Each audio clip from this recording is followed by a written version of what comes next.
Joining me now, my co-host of the S&V 500, also the host of No Soundbites Allowed, the great Michael Vass. Michael, how the hell are you? I'm doing well. Oh my God, there's so much that's happening, and I doubt that anyone's really been paying attention. I mean, where do we start?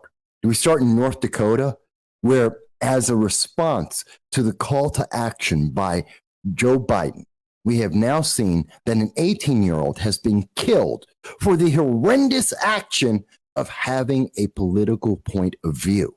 Yeah. Or maybe, I know, that's maybe too far away from a lot of people. How about let's go to New York State? No, let's stay on that subject for a second. Sure. I mean, the guy gets out on bail, $50,000. What a slap in the face. What a disgrace to the justice system. No, it's even worse. It's even worse. He's going to get taken out. Somebody's going to fucking teach him a horrible lesson. I do not advocate, and I am sure you're angry right now, but I am sure you do not advocate violence, especially for political ideology. No one should ever advocate that, and that's the point. That's exactly what Joe Biden did. No, but that's how furious I am. As much as our emotions would say, we've got to fall into that trap, we've got to stay above it and say, you. Not only will we not call for violence, we're going to denounce this and try and stop any further violence. Because that's what Biden has done. He has opened the door. This is the same thing that we saw with the shooter, Steve Scalise, with the congressional. Let me clarify, though. Me saying that correct me if I'm wrong. Is the guy's name Shannon Brandon? Is that the killer? Is that the murderer? Even if it is, I don't want to give him any. Okay, no, but I'm just saying that's free speech. I'm allowed to say that. That's not. I mean, I won't do that. I won't say that. But what I will say is that when he went into court, it is so insane to me that this individual who was sober in front of a judge says, I want to quote this because this is how insane this is. He says to the judge, quote, I have a job, a life, and a house, and things that I don't exactly want to see go by the wayside, family that are very important to me. This is his reason why he's saying he doesn't understand why he has to put up $50,000 in bail, that he's not a risk to escape. He has no concept that he just took out a human life, an 18-year-old with family who had a job, who wanted to have a life, but maybe have a house and a family of his own. And he just ended that because he didn't like the kid's politics and because Joe Biden told him that someone who doesn't agree is an extremist. And those extremists are dangers to America. This is an inherent problem in America. They're driving us towards a second civil war, and they are driving a wedge in America that has never existed before. We have never had this kind of separation. You can tell me you want to be whatever political ideology or preference you want. I don't care. And think about the message that Biden was spreading. He was saying all MAGA supporters are terrorists, and he was telling this to people that voted for him, and the guy that murdered this kid was a Biden voter. Yes. So this is dangerous when you send these kind of messages as president. That's exactly what I'm saying. And they have no compunction. They don't even realize that, he's saying, I shouldn't be on bail. He has no appreciation for what he has done and the impact, not just on the national level, to that family. He has no understanding, no value, because that's how far separated he has made that child, an 18-year-old, from being an American citizen and having American values. He totally discounts that because he's an extremist. He's a Republican extremist. Therefore, his family, his life, his potential in life, none of that counts anymore. That's insane, and we cannot allow that to happen in America. This isn't just a North Dakota problem. This is a problem for all of America, and we need to nip this because this leads to a civil war. This is a problem that destroys our nation, and we will never recover from this fully.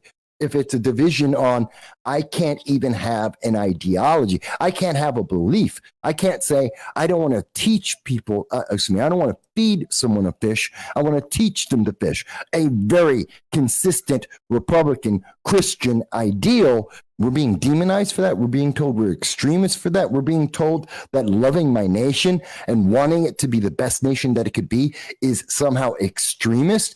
This is the ideology that they are opposing to the extent they don't think we're human beings.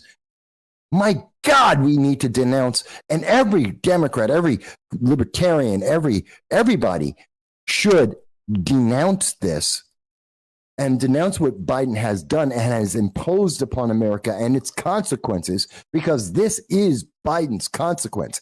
This is a direct action of him, Maxine Waters, Alexandria Ocasio-Cortez, Nancy Pelosi, Adam Schiff. They have been doing this for years, and they need to be called out for it. And I, for one, will do that.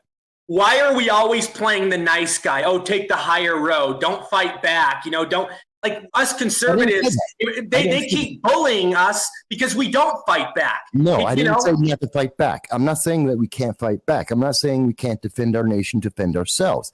That's why we have a Second Amendment. That's why we have laws. We also have a judicial system, and that should have, and I believe this is a wonderful example of why we have the death penalty for individuals like this. That's what we go through. I do not, and I will not advocate for myself, do not advocate any calls to violence. I will not say that. It's no. It's going to come to that, though. If politicians keep abusing their power, that's what the citizens are going to do. They're going to start a revolution. I mean, Michael, could you agree with that? The Democrats see that. Democrats have come out and said that they think the nation is going towards a World War II. They've come out and said that many times. I've first started mentioning in 2017. I was writing articles talking about the potential of a second civil war. It's been something that's been coming through, again, for years. This is not new. We're just seeing the manifestation more visibly as opposed to the more politically astute reading the tea leaves. Now it's out in the open. The genie's left the bottle. We all see it. And this is just one example of it. But I also want to mention some other things, because that's a big issue. But there's so much more that's also, there's other things that we need to talk about, like in the fact that something that everyone forgot about. Remember at the beginning of this year, we got a bunch of those Afghan refugees in America, 67,000. They were in Texas at some of our bases, and they were being distributed across this nation, except no one knew when they were going to be distributed. No one knew what state they were going to go to. No one knew who was going to pay for it. Well, today, I can tell you this. As of 1 hour ago, CBS News in the capital region of New York State is admitting that there are Afghan refugees in New York State. We don't know how many, somewhere between 300 and 1,500 have come into New York State. Yeah. They're getting jobs. We don't know how long they've been here. We don't know who paid for them to live while they've been here waiting to get jobs. We don't know if those businesses were incentivized through our tax dollars to be able to get a job at a various business, whether on the county or state or federal level. No one has an answer for these things because they thought you forgot about it. I didn't forget. From January to today, I've been trying to ask every member of New York State, come on, tell me, are we getting these refugees? Where are they? They couldn't answer it. Well, now we know they're already here. They're getting jobs and they're living, and we don't know where the money's coming from. That's a problem. While at the same time, thousands, literally over 2,000 Americans are in Afghanistan over a year that want to come home, that the Biden-Harris administration abandoned and will not even talk about, and no Democrat will answer any question on this. I have been trying for over a year.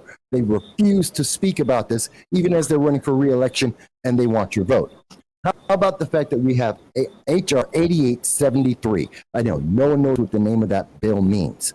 H.R. 8873. Democrats have now pushed through the House a bill to change our election system such that you will never be able to question whatever is the reported results of any election.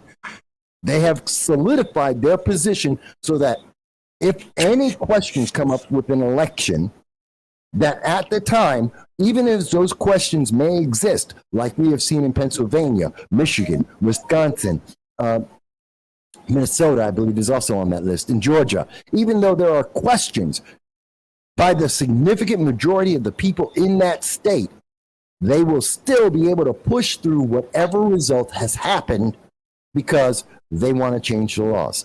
Something that they're not telling the American people. They're saying, oh, we're going to protect the elections. They're not telling you what they're doing. They're not protecting elections. They're protecting results that they like. This is also a big problem. How about we take a quick second, because no one talks about overseas. I talk about it all the time. South Korea. Big deal.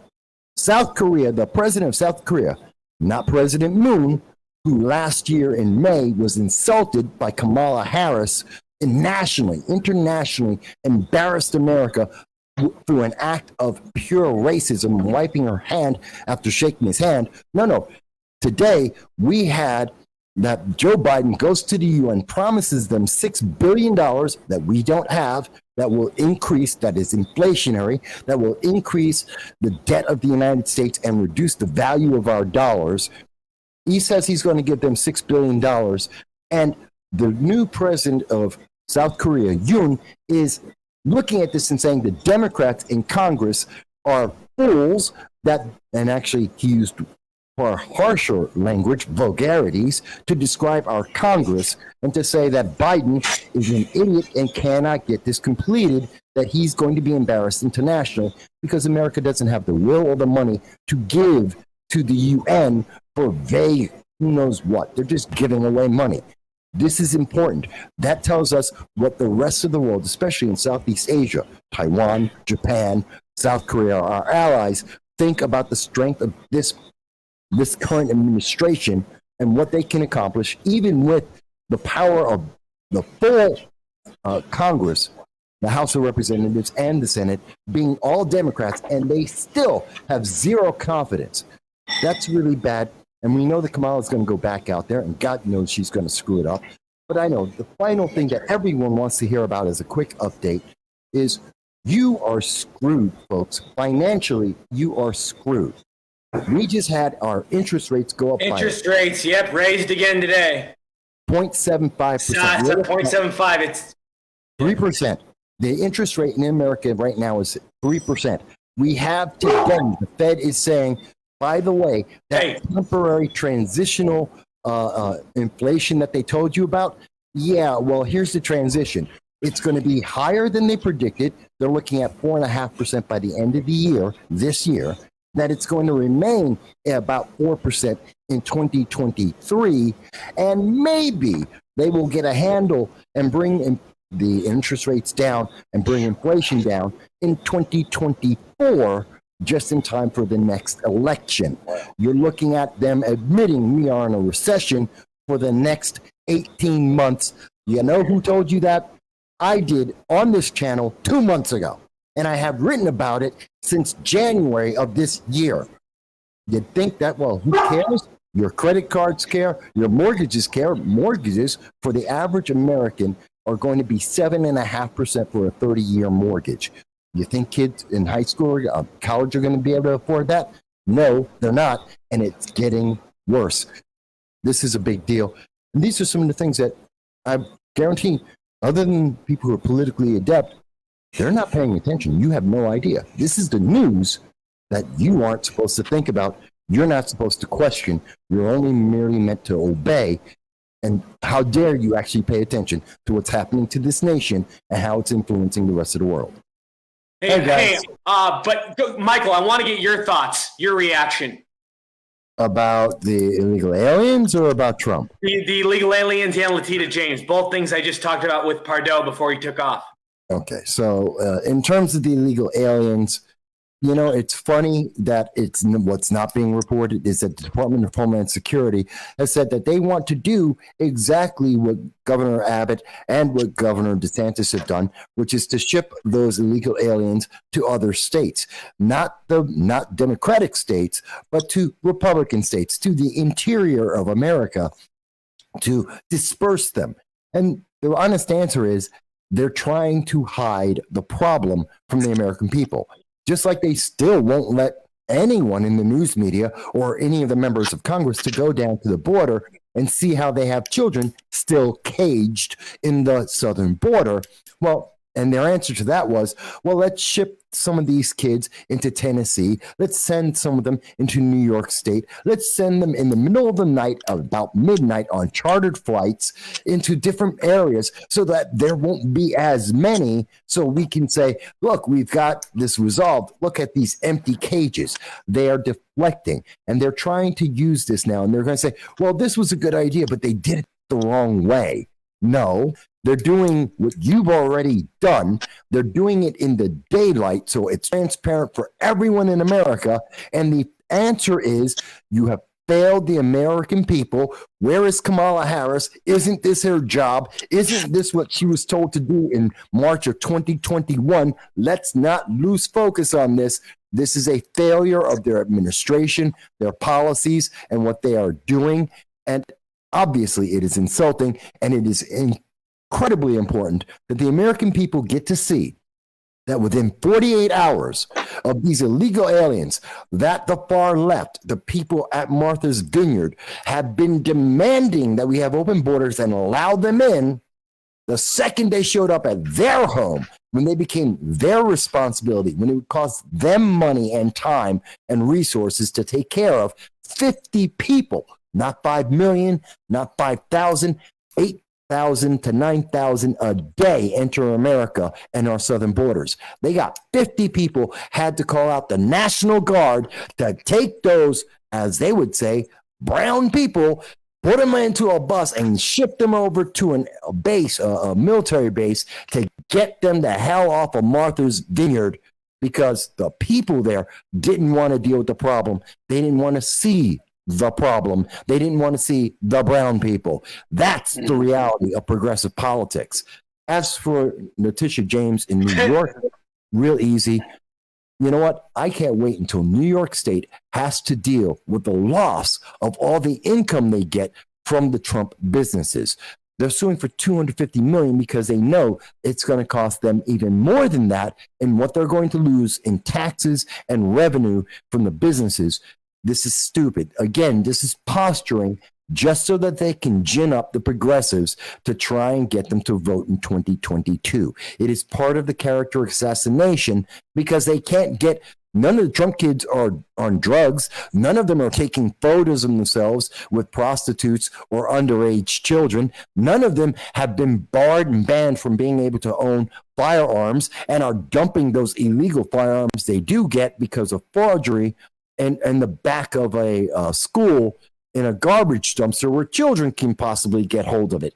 So they need something. None of the Trump kids in all of their business deals around the world have ever been accused of peddling influence, nor have they been paid by governments that are corrupt, recognized as corrupt, and obviously or anti-American. China is absolutely anti-American. Hey, Michael, Yeah. I got a question for you.